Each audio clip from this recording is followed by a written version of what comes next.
Hai co-friends, jadi di sini kita memiliki pertanyaan, perhatikan tabel berikut. Nah, yang ditanyakan di sini itu adalah modusnya. Modus itu adalah nilai yang paling banyak keluar atau yang paling sering muncul. Nah, untuk mencari modus, di sini itu kita bisa pakai rumusnya tuh dari TB, terus nanti di sini tuh ditambah D1 per D1 ditambah D2 dikali P.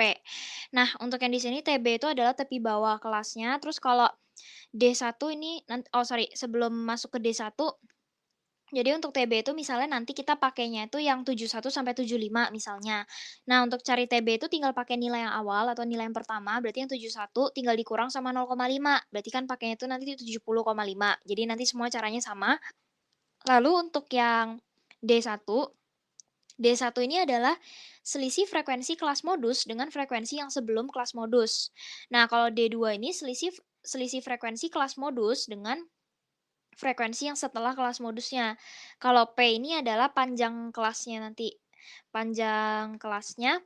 Nah, untuk yang di sini sekarang berarti kita mau tentuin dulu untuk yang pakai modus itu di mana. Nah, untuk cara tentuin modusnya itu adalah kita lihat dari yang frekuensinya itu paling besar. Berarti kan di sini yang paling besar frekuensinya itu 28. Berarti kita pakai itu nanti nilainya ini yang nih 66 sampai 70. Nah, sekarang kita mau cari D1 sama D2-nya masing-masing dulu. Kalau D1 itu kan tadi seperti yang sudah saya jelaskan, selisih frekuensi kelas modus dengan frekuensi sebelum kelas modus. Nah, berarti kan di sini tadi frekuensinya kan 28, karena selisih berarti dikurang sama yang sebelumnya, berarti yang di atasnya 14. Berarti kan dapatnya itu nanti 14.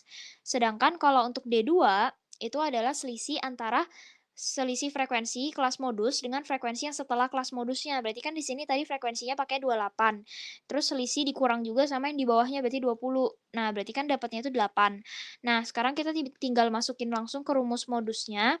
Nah, untuk tepi bawahnya itu kan berarti dari yang 66 dikurang 0,5. Berarti kan 65,5 ditambah D1-nya itu berarti 14 per 14 tambah 8 dikali P-nya itu dari 66, 67, 68, 69, 70. Berarti kan ada 5 ya kan.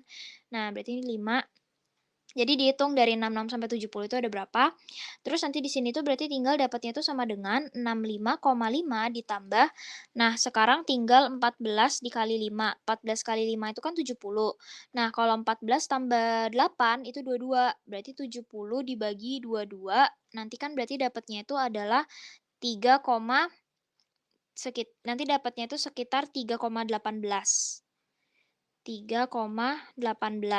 Sehingga di sini kalau misalkan mau dihitung dari 3,18, kalau misalkan ditambah 65,5, kita akan dapat hasilnya itu nanti adalah 68,68.